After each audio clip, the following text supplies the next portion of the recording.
오늘 하나님 말씀 제목 같이 읽겠습니다. 영원한 생명을 얻는 길, 이 제목으로 말씀 전하도록 하겠습니다. 한 사람이 와서 예수님께 질문을 던집니다.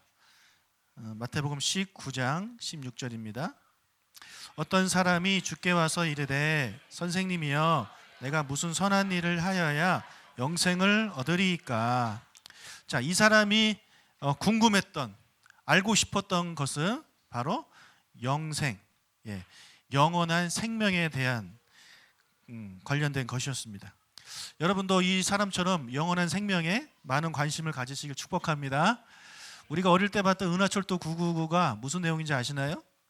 영원한 생명에 대한 내용입니다. 거기서 말하는 영원한 생명은 뭐냐면 기계의 몸을 얻는 거예요. 그래서 기계의 몸을 얻으면 영원히 살 수 있다. 근데 그때 그 은하철도 999 배경이 몇 년도인지 아세요? 2000년. 2000년에 그러니까 그거 나온 만화가 1960년대 후반인가 뭐 그렇거든요. 그러니까 그때는 2000년이 되면 그럴 거라 생각했는데 별로 달라진 건 없습니다. 아무튼 이 철이가 영원한 생명을 얻기 위해서 이렇게 돌아다니는 그런 내용이에요. 엄마도 찾고. 이 사람도 영원한 생명에 대해서 관심이 많았다는 거죠. 여러분은 어떻습니까? 영원한 생명에 관심이 많으십니까? 영생에 관심이 많으십니까? 우리가 이 세상 오래 살아봐야 100년이잖아요. 100년 사는데 그 후에는, 사후에는 영원한 삶이 우리를 기다리고 있습니다. 두 가지죠. 구원받은 자는 영원한 생명을 얻어서 하나님 나라에서 이제 살게 되지만, 구원받지 못한 사람은 하나님의 집이 아닌 지옥에서 영원히 살 수밖에 없는, 고통받으면서 살아야 되는 것입니다.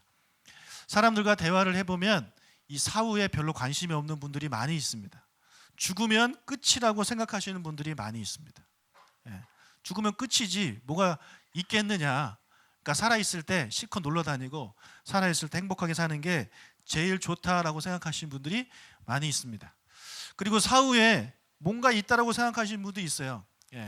그래서 뭐 부모님이 돌아가시거나 하면 우리 어머님 좋은 데 가셨으면 좋겠다, 이런 마음들을 이제 가지고 계시잖아요. 그러니까 그 전까지는 사후에 대해서 별 생각이 없으시다가 누군가가 돌아가시면 그래도 마음속에서는 좋은 데 가셨으면 좋겠다, 이런 생각들을 하시더라고요.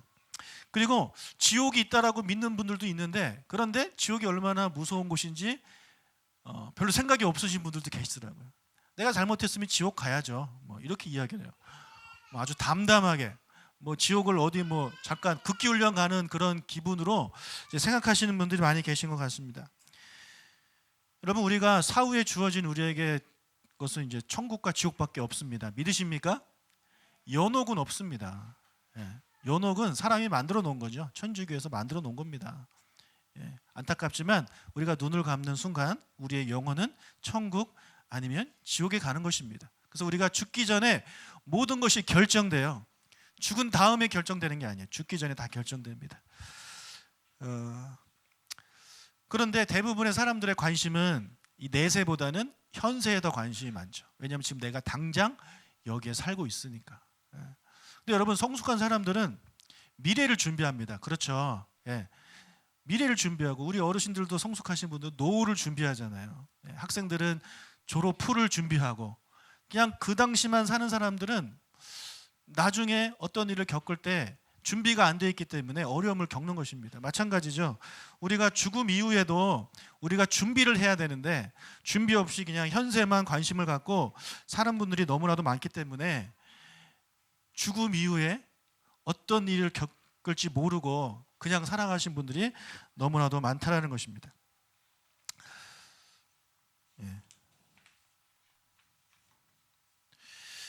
신자들도 보면 내세에 관심이 많으신 분들이 별로 없고 오히려 현세에 관심 많으신 분들이 많은 것 같아요. 어떻게 하면 이 세상에서 더 잘 살 수 있을까? 더 아이들을 잘 키울 수 있을까? 어떻게 하면 좋은 집에서 살 수 있을까?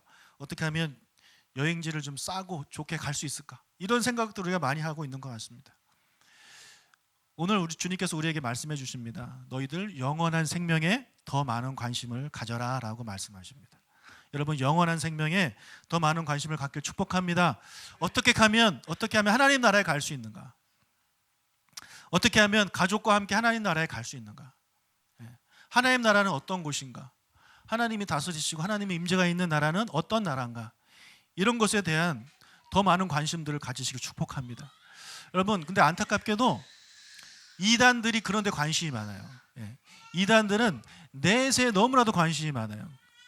그래서 내세 죽은 이후에 천국에 가서 좋은 집에 살고 좋은 옷을 입고 예수님 근처 그 큰 아파트에 살기 위해서 그들이 이 땅에 사는 동안 엄청난 헌금을 합니다. 내가 여기서 드리면 드린 만큼 천국에서 좋은 곳의 아파트에 산다는 거죠. 넓은 집에 산다는 거죠. 좋은 옷을 입고 산다는 거죠. 그렇게 가르쳐요. 그리고 그것을 그렇게 배우고 그렇게 믿어요.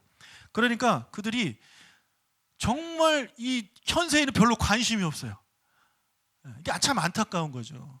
거짓된 그런 교리를 배우면서도 그들은 현세에 관심이 아니라 내세에 관심이 있어서 다 갖다 바치는데, 진짜 참된 진리를 믿는 그리스도인들 중에서는 너무나도 현세가 좋으니까 내세에는 별로 관심 없는 그런 경우가 더 많은 것 같아요. 그러니까 참 안타까운 일이 아닐 수 없습니다.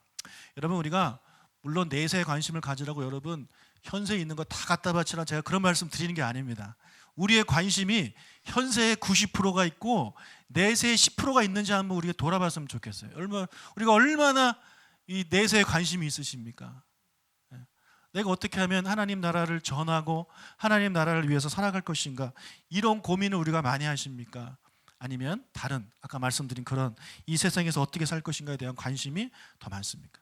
오늘 본문에 나오는 이 사람은요, 하나님의 나라, 영원한 생명에 대한 관심이 있었습니다.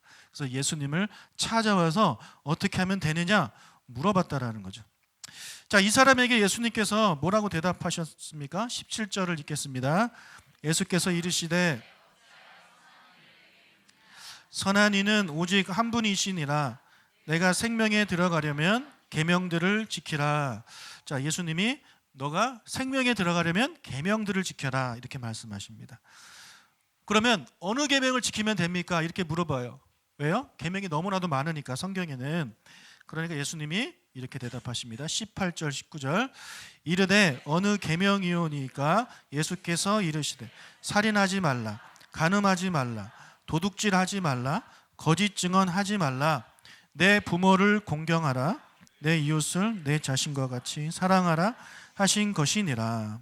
자, 6가지 계명을 말씀하십니다. 살인하지 말라, 간음하지 말라, 도둑질하지 말라, 거짓 증언하지 말라, 부모를 공경하라, 내 이웃을 내 몸과 같이 사랑하라.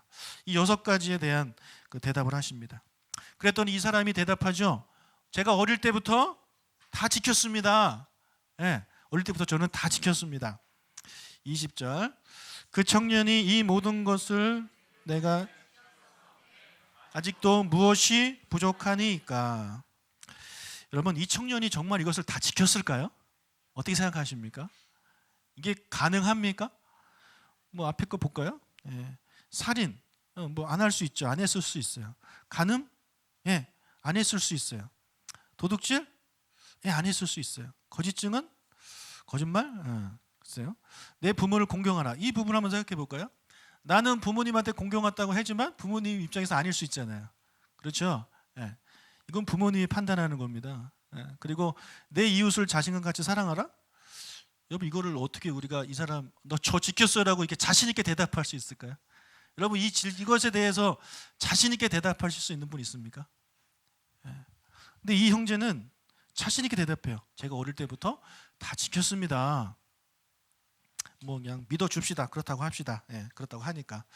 자, 그러면서 이 친구가 뭐라 그러냐면 제가 다 지켰는데 혹시 부족한 게 있습니까? 그럼 말씀해 주십시오. 제가 그 부족한 것도 지키겠습니다. 이렇게 이제 대답을 하는 거 아니겠습니까? 그러니까 그 대답을 한 이 사람에게 예수님께서 이제 대답하십니다. 21절 예수께서 이르시되 내가 온전하고자 할진대 가서 내 소유를 팔아 가난한 자들에게 주라. 그리하면 하늘에서 보화가 내게 있으리라. 나를 따르라 하시니. 자, 너가 온전하기를 원하냐? 부족한 거 채우기를 원하냐? 그렇다면 이렇게 해야 돼. 가서 너의 소유를 다 팔아서 가난한 자들에게 나누어 줘라. 그리고 나서 나를 따라라. 이렇게 예수님께서 대답을 하셨습니다. 자, 그랬더니 이 친구가 지금까지는 뭐 다 했어요. 어떻게 하면 돼요? 부족하면 말씀하세요. 말씀을 하시면 제가 다 할게요. 이렇게 자신 있었던 청년이 어떻게 되냐면 22절, 그 청년이 재물이 많음으로 이 말씀을 듣고 근심하며 가니라. 예. 아무 말을 못하고 근심하며 가는 거예요. 왜요? 자기가 너무나도 돈이 많았기 때문에 그렇습니다. 여러분, 이 사람에게 부족한 것이 그럼 무엇이란 얘기입니까? 구제라는 얘기인가요? 예, 가난한 자를 돕는 것이 부족했다라는 내용인가요? 내 소유를 다 팔아서 가난한 자들을 도와주면 영원한 생명을 얻을 수 있을까요? 아닙니다. 절대 그렇지 않습니다. 아무리 구제한다고 해도 여러분이 가진 재산 다 팔아서 남을 돕는다 할지라도 그것만으로는 절대 구원을 받을 수 없습니다. 그렇다면 왜 예수님께서 이런 말씀을 하셨을까요? 왜 이 사람한테 재물을 다 팔라고 말씀하셨을까요? 우리가 이 말씀을 이해하려면 먼저 십계명을 이해해야 됩니다. 십계명. 십계명은 10가지 계명이잖아요. 예수님께서 주신 10가지 계명인데 크게 두 가지로 나눠집니다. 1번부터 4번 계명, 그리고 5번부터 10번 계명. 그래서 1번부터 4번 계명은 같이 한번 읽어볼까요? 나 외에 다른 신을 섬기지 말라.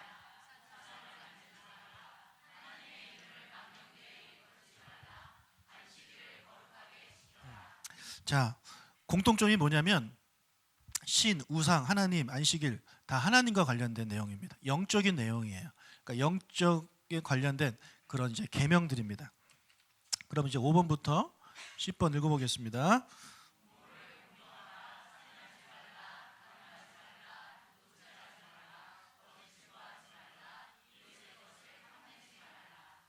예, 이것은 보시면 아시겠지만 사람과 관련되어 있습니다. 도덕적인 그런 삶과 관련되어 있습니다. 그래서 아까 그 사람이 저 다 지켰어요, 어릴 때부터 지켰어요 라고 대답했던 것은 5번에서 10번까지입니다. 예, 그러니까 두 번째 단락을 자기가 지켰다라고 이야기를 하고 있는 것입니다. 그래서 5번부터 10번까지 제가 잘 지켰어요. 근데 예수님 뭔가 부족하죠? 부족하면 말씀하세요. 그러면 무슨 얘기를 해야 되겠어요? 그럼 1번부터 4번 얘기를 해야 되는 거잖아요. 그렇죠? 5번부터 10번까지 잘 지켰으니까 1번부터 4번까지 얘기를 해야 된단 말이에요. 근데 예수님이 소유를 팔아서 구제하라고 하셨잖아요. 그럼 이 말씀이 1번부터 4번까지와 관련이 있다 없다? 관련이 있다는 얘기죠. 예. 그러니까 그렇게 우리가 이제 성경을 해석을 해야 되는 것입니다. 그래서 10계명 중에서 5번부터 10번까지 도덕적인 것을 잘 지켰다고 해서 절대 영생을 얻을 수 없습니다. 1번부터 4번도 지켜야 된다라는 것이죠. 예. 그래서 이 사람이 재산을 다 팔아서 구제하라고 하신 이 말씀은 이 사람이 1번부터 4번까지의 계명이 너는 지금 부족해 라는 말씀을 좀 다르게 표현을 하신 것입니다. 그럼 이 사람이 어떤 것이 부족했길래 예수님이 물건을 팔아라, 소유를 팔아라, 그리고 구제하라 이렇게 말씀하셨냐면, 특히 1번부터 4번 중에 특히 1번이에요. 1번 계명 읽겠습니다. 너는 나 외에는 다른 신들을 내게 두지 말라. 이것이 첫 번째 계명이에요. 나 외, 그러니까 하나님 외에는 다른 신들을 섬기지 마라, 인정하지 말라, 그 말씀이거든요. 오직 하나님만 섬겨야 됩니다. 그게 첫 번째 계명입니다. 자, 유대인들은요, 하나님께서 이제 십계명을 통해서 이렇게 말씀해 주셨습니다. 이게 언제 주신 말씀이냐면 출애굽 때 주신 말씀이에요. 출애굽에서 나왔어요. 그러니까 애굽에 그들이 사는 동안 애굽, 이집트에 수많은 신들이 있잖아요. 다 우상이죠, 거짓 신들. 그러니까 그런 거짓된 신들 속에서 그들이 400년 동안 살았단 말이에요. 그런데 이제 그들을 구원해 내셔가지고 하나님께서 교육시키시는 거예요. 세상에 참된 신은 나밖에 없다. 나만 섬겨라. 너희들 보지 않았느냐? 10가지 재앙, 그게 여러분 단순히 재앙이 아니라 이집트의 대표적인 신들과 싸워서 이기는 신들의 전쟁이거든요. 내가 그 거짓된 신들 다 이겼잖아. 걔네들 진짜 신 아니야, 가짜 신이야. 오직 나만 진짜 신이야. 그러니까 너희들 나만 믿어야 돼. 이렇게 말씀하시고 그 다음에 어디로 가냐면 가나안으로 들어가시잖아요. 근데 여러분 가나안에도 신이 있겠죠. 어느 곳에 가나 거짓된 신들은 다 있습니다. 그래서 하나님이 그들을 가나안으로 보내시기 전에 또 교육을 시키시는 거예요. 가나안에 들어가면 이런저런 가짜 신들이 있을 텐데 절대 믿지 마라. 오직 나만 믿어라. 이렇게 말씀하신 거거든요. 자, 그렇게 교육을 시키셨는데 그들이 가나안 땅에 들어갔습니다. 들어갔더니 아주 매력적인 신들이 너무나도 많이 있습니다. 예, 너무 재미있는 신들, 사람들의 관심을 끄는 그런 신들이 있다면 대표적인 게 바알과 아세라예요. 그래서 그들이 그 땅에 들어간 이후로 바알과 아세라 신을 섬깁니다. 그런데 바알과 아세라만 섬긴 게 아니에요. 하나님도 섬겨요. 하나님을 섬기면서 하나님을 버리지 않으면서 동시에 바알과 아세라를 섬겨요. 네. 왜 그러냐면 여러분, 바알과 아세라는요, 이 농사를 주관하는 신입니다. 이스라엘 백성들이 목축업을 하는 유목민 출신들이잖아요. 야곱의 이제 후손들이잖아요. 근데 이제 가나안 땅에 들어가서 그들이 농사도 져야 돼요. 그럼 뭐가 필요합니까? 비가 필요한 거예요. 그러니까 비를 내려주는 신이 바알과 아세라예요. 그러니까 비를 내리게 하기 위해서 바알과 아세라한테 이제 제사를 드리고 물건을 바치고 뭐 그렇게 하는 거죠. 그렇기 때문에 그들이 계속해서 바알과 아세라를 이제 섬기게 되는 겁니다. 자, 그러다가 하나님께 이제 벌을 받아서 포로로 끌려가고 어려움을 겪었잖아요. 그러니까 그들이 이제 그때부터 정신 차린 거예요. 바알과 아세라 절대 우상을 섬기면 안 된다. 절대 우상을 섬기면 안 된다. 그래서 그들이 이제 돌아와서는 우상을 섬기지 않는데, 예수님 당시에 문제가 생겼어요. 뭡니까? 그들이 더 이상 눈에 보이는 그런 우상들을 섬기지는 않았지만 눈에 보이지 않는 우상들을 섬기기 시작했어요. 바로 돈입니다. 돈. 예, 돈을 그들이 엄청나게 섬깁니다. 마태복음 6장 24절 하반절 읽겠습니다. 너희가 하나님과 재물을 겸하여 섬기지 못하느니라. 자, 당시 유대인들이 얼마나 돈을 섬겼으면 예수님이 이런 말씀을 했겠습니까? 너희가 하나님과 바알을 겸하여 섬길 수 없다라고 말씀하지 않았어요. 너희가 바알과 아세라를 겸하여 섬길 수 없다. 너희가 하나님과 제우스를 겸하여 섬길 수 없다. 너희가 하나님과 로마 황제를 겸하여 섬길 수 없다. 이렇게 말씀하시지 않았단 말이에요. 뭐예요? 재물이에요. 재물, 돈. 그러니까 유대인들이 그때 엄청나게 돈을 섬긴 거죠. 네, 하나님을 섬기면서 동시에 돈을 섬기는 거예요. 여러분, 유대인들이 정말 돈을 사랑하는 민족입니다. 그러니까 고리대금 많이 하고 지금 유대인들이 세계 경제를 이끌어 가는데 다 그게 어디서 시작된 겁니까? 그들의 조상들이 고리대금 하면서 그렇게 하는 거죠. 그래서 지금 세계 경제를 이끌어 가니까 뭐 대단한 사람처럼 우리가 볼 수 있겠지만 정말 악독한 사람들이에요. 이 돈에 관련돼서. 그래서 경제를 아시는 분들은 유대인들이 얼마나 돈에 대해서 악독한지를 아시더라고요. 그러니까 그것이 지금이 그런 게 아니라 옛날부터 그런 거예요. 유대인들 입장에서. 그러니까 예수님이 말하는 거죠. 하나님과 돈을 겸하여 섬기면 안 된다라고. 근데 지금 이 사람도 마찬가지예요. 오늘 본문에 나온 이 부자도 하나님을 섬기는 사람이에요. 그러니까 10계명 5회에서 10계명을 지켰죠. 그런데 동시에 돈을 섬기는 거예요. 하나님보다 돈을 더 섬기는 사람이었습니다. 예수님이 그걸 아신 거죠. 아셨기 때문에 너 지금 하나님과 돈을 겸하여 섬길 수 있는데 너 하나님만 섬겨야 된다. 그러기 위해서는 어떻게 해야 되냐면 너가 지금 신으로 섬기고 있는 정말 절대적으로 의지하고 있는 돈을 다 팔아라. 그거 없애라. 가난한 사람에게 나눠줘라. 그리고 나를 따라라. 아주 극단적인 말씀을 지금 예수님께서 이 사람한테 하신 거죠. 그러니까 하나님만 섬기고 돈을 섬기지 말라는 얘기를 이렇게 돌려서 이야기하신 거예요.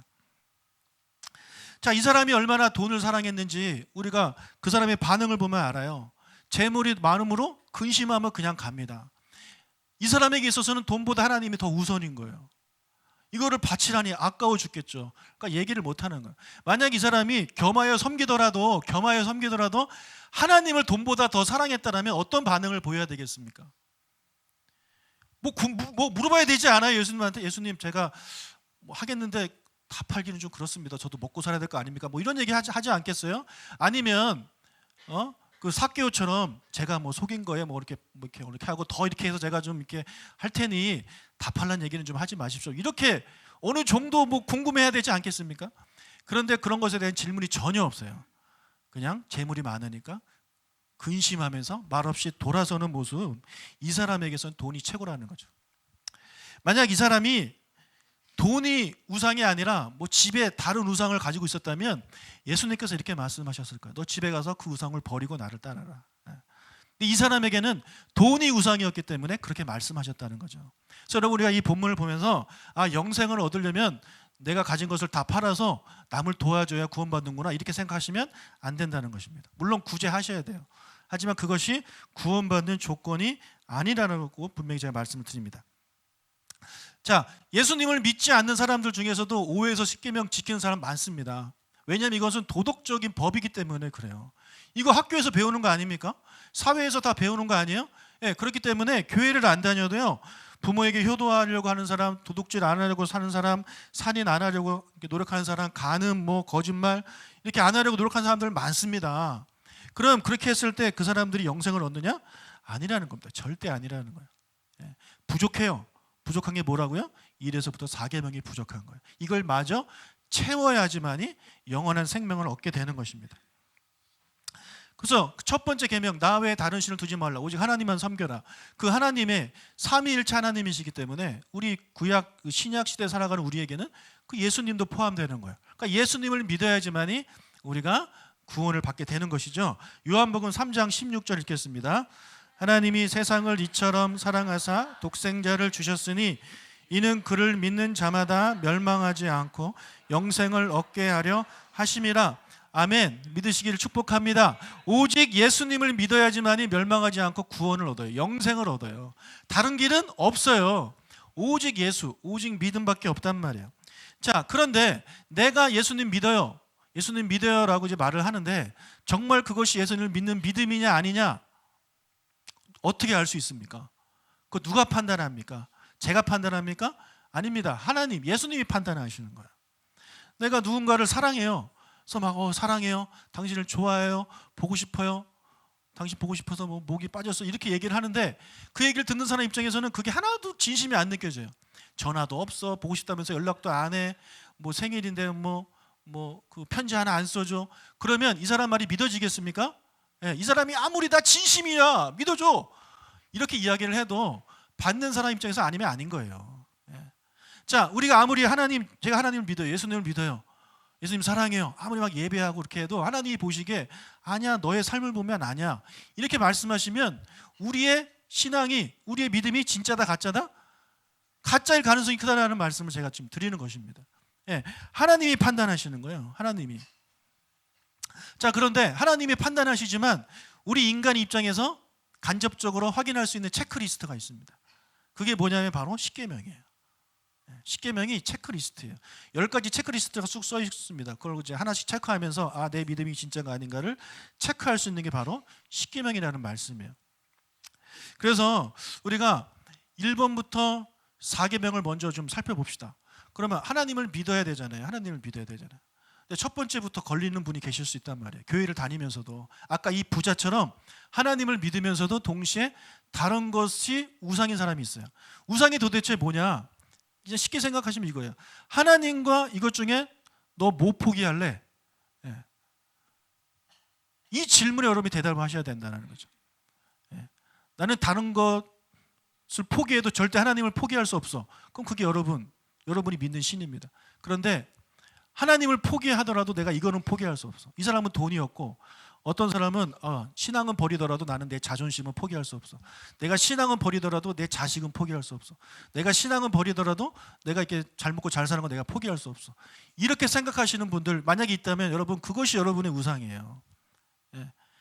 여러분이 아무리 생명과 같이 소중하게 생각한다 할지라도 하나님을 위해서 포기할 수 있는 여러분이 되셔야지 포기하지 못한다? 그게 여러분 삶의 그게 우상이라는 얘기예요. 예. 그러면서 어떻게 내가 하나님을 믿는다고 말할 수 있습니까? 예. 무슨 일 생기면 하나님을 포기하고 이거를 선택하면서 어떻게 내가 하나님을 믿는다고 이야기를 할 수 있겠습니까? 예. 그리고 여러분들 중에는 뭐 두 번째, 세 번째 계명에 뭐 하나님의 이름을 망령되이 걸고 그런 분 없으시죠? 예. 근데 뭐 그 미국 영화 같은 거 보면 욕 중에 뭐 지저스 크라이스트가 욕이에요, 여러분. 예. 그다음에 오마이 갓 하면서 갓 들어가면서 다 욕이고, 근데 우리는 그렇게 안 하잖아요. 우리는 개를 쓰지. 예. 그래서 한국 욕은 참 괜찮다. 그 이제 생각을 하는데, 그런데 우리가 이제 네 번째도 또 걸려요. 안식일을 거룩하게 지키는 것에 또 많은 분들이 걸립니다. 그러니까 하나님이 정해주신 안식하라고 정해주신 그건 이제 믿음의 고백이거든요. 믿음의 고백이에요. 예. 하나님, 제가 6일 동안 열심히 살고 하루는 주님을 위해서 살겠습니다. 내가 주님을 위해서 내가 일하지 않고 살아도 하나님이 책임져 주심을 제가 믿습니다라는 믿음의 고백이에요. 그거보다 더 큰 게 안식년이죠. 6년 동안 일하고 1년 동안 쉬는 거. 그거보다 더 큰 게 희년이에요. 희년. 그래서 희년 때는요, 여러분 2년을 쉬어야 돼요. 오. 그리고 그 희년이 되면 뭐냐면 내가 이 사람한테 그 뭔가를 이렇게 빌려줬어요. 이 사람 나한테 빚졌잖아요. 근데 희년이 되면 그거 다 없애주는 거예요. 그래도 나는 살 수 있습니다라는 고백이에요. 하나님, 제가 이 사람한테 뭐 빌려주고 이렇게 했지만 제가 그거 없어도 살 수 있습니다. 하나님이 함께 하시면 할 수 있습니다. 살 수 있습니다. 이런 믿음의 고백이 안식일, 안식년, 희년 그런 거거든요. 그러니까 우리가 지금 뭐 희년이나 뭐 안식년 이런 건 안 하지만 우리가 안식일, 주일은 거룩하게 지키려고 노력을 해야 되잖아요. 근데 이 부분에서 많은 부분들이 걸려요. 학생은 또 이것 때문에 걸리고, 또 사업하시는 분들은 이것 때문에 걸리고, 또 레저를 좋아하시는 분들도 이것 때문에 걸리고, 뭐 이런저런 일 때문에 많이 걸려요. 그래서 이 안식일을 거룩하게 지키는 것조차가 잘 안 된다면 여러분 스스로 체크되잖아요. 내가 주일날 예배드리는 것을 목숨 걸고 지키고 있느냐, 그렇지 않느냐. 본인들이 잘 아신단 말이죠. 그래서 여러분들 그걸 체크해 가면서 이것이 내가 너무나도 자주 걸린다, 그 부분을 두고 여러분 기도하셔야 돼요. 하나님 도와주십시오. 제가 정말 하나님을 섬기는데 제가 안식일 제가 잘 지키기를 원합니다. 제가 잘 안식일 지킬 수 있도록 저에게 믿음을 더해 주십시오. 그렇게 기도하셔야 되는 거예요. 그래서 그렇게 1번부터 4번까지 지켰어요. 이제 5번부터 10번까지 가야 되잖아요. 많은 분들이 그래요. 목사님, 예수님을 믿는다고 해놓고 막 사는 사람들은 그 사람 정말 구원 받았습니까? 예. 왜냐하면 믿음으로 구원받는다고 얘기를 하면 항상 그 질문을 하십니다. 믿는다고 하는데 삶이 안 되시는 분들은 어떻습니까? 바로 여기서 걸리는 거예요. 5번부터 10번에서 걸리는 거예요. 도덕적인 삶을 살지 않으시는 분들, 하나님을 정말로, 예수님을 정말로 믿는다고 보기 힘들다라는 거죠. 정말 예수님을 믿는 사람들은 그 5번부터 10번을 지키려고 노력을 할까요, 안 할까요? 노력을 합니다. 진짜 예수님 믿는 사람들은요, 부모에게 효도하려고 노력을 해요. 잘 안 되지만 그래도 노력을 해요. 그렇게 못하는 자기 자신을 보면서 안타까워합니다. 그 외 나머지도 마찬가지죠. 뭐 살인, 간음, 도둑질, 뭐 남의 물건 탐하는 거, 이런 거 하면서 마음 아파요. 하지 않으려고 노력을 해요. 믿는 사람들은 그렇게 노력을 한단 말이에요. 근데 믿지 않는 사람들은요, 하나님을 믿는다고 하면서 그 믿음이 가짜인 사람들은 그런 것을 행함에 있어서 꺼리낌이 없죠. 나는 뭐 구원 받았으니까 이러면서 생각하시면서 살아가시는 분들, 절대 그 믿음은 진짜가 아니라고 본인이 직접 체크할 수 있는 거예요. 물론 정확한 체크는, 정확한 것은 하나님이 하시는 겁니다. 그렇죠? 정확한 건 하나님이 하시는 거예요. 하지만 우리 스스로 내 믿음이 진짜인지 아닌지 체크할 수 있는 체크리스트를 주셨는데, 그게 뭐다? 십계명이라는 거예요. 그래서 여러분, 우리가 내 딴에는 열심히 믿었다고 하는데 나중에 죽었다가 깨보니까 지옥이면 얼마나 황당하겠습니까? 그 전에 우리가 스스로 체크해야죠. 내가 지금 무엇이 부족한가? 내가 정말 하나님을 믿고 사는 사람인가? 아니면 그냥 입술로만 믿는 사람인가? 그것을 본인이 하셔가지고 자꾸 넘어지는 부분에 대해서 여러분들이 그것을 가지고 기도하고, 하나님 도와주십시오. 제가 이 부분에 제가 넘어지지 않도록 도와주십시오. 제가 하나님 믿는 사람답게 살고 싶습니다. 하나님을 향한 제 믿음이 진짜이기를 원합니다. 그렇게 끝까지 그렇게 믿음을 가지고 기도하면서 우리가 살아가야지만이 구원받을 수 있다는 것입니다. 그래서 사도 바울이 이런 고백을 했어요. 자기는 두려움으로 구원을 이룬다라고 이야기를 합니다. 구원을 받았는데 뭘 이뤄요? 방금 드린 이 말씀 때문에 그래요. 정말 예수님 믿으면 구원 받아요. 진짜 믿으면. 근데 그 믿음이 진짜인지 아닌지 사도 바울조차도 모르는 거예요, 지금. 사도 바울조차도. 그러니까 그가 그렇게 말을 하는 거죠. 두려움으로 나의 구원을 이루어 간다. 그래서 진짜 믿는 사람들은 사도 바울과 같은 그런 마음이 듭니다. 내가 정말 예수님을 믿는가? 나의 삶을 돌아보면서 회개하고 돌이키고. 하지만 그것이 없는 사람들은 그냥 머리로만 배웠기 때문에 믿으면 구원 받으니까, 나 예수님 믿어, 그럼 나는 구원 받았어. 그래서 막 살아가는 거예요. 근데 진짜인지 아닌지는 나중에 우리가 깨보면 그때 아는 겁니다. 그래서 오늘 이 사람이 영생을 얻는 방법에 대해서 그렇게 이제 질문을 했을 때 예수님이 5에서 10계명 지켜라 그랬더니 지켰습니다. 부족한 것이 뭡니까? 1에서 4계명이야 대답해 주셨어요.